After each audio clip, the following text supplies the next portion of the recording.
कुछ अरसे बाद जब फिर इलेक्शन का मौसम आता है तो मजबूर बेकस महकूम लोग फिर उनका इम्तहान शुरू हो जाता है।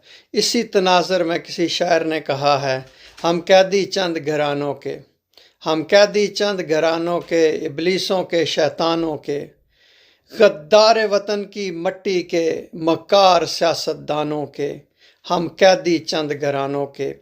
महकूम हैं हम, मजबूर हैं हम, कुछ कहने से माजूर हैं हम। अफलास की जर्दी चेहरों पर और जख्मों से भी चूर हैं हम। निगहबां हैं दुश्मन जानों के, निगहबां हैं दुश्मन जानों के, हम कैदी चंद घरानों के।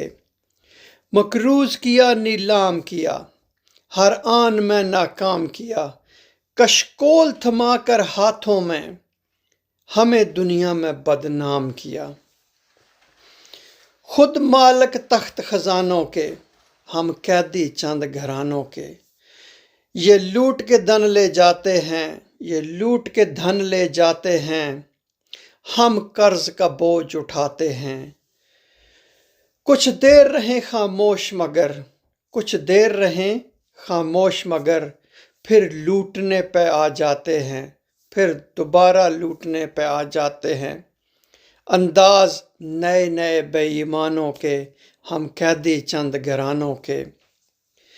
नस्लों की गुलामी करते हैं, नस्लों की गुलामी करते हैं, हम उनकी खातर मरते हैं।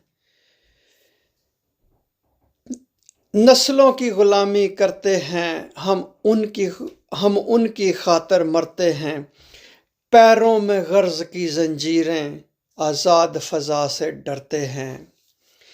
हम आदी हैं ज़िंदानों के, हम आदी हैं ज़िंदानों के, हम कैदी हैं चंद घरानों के।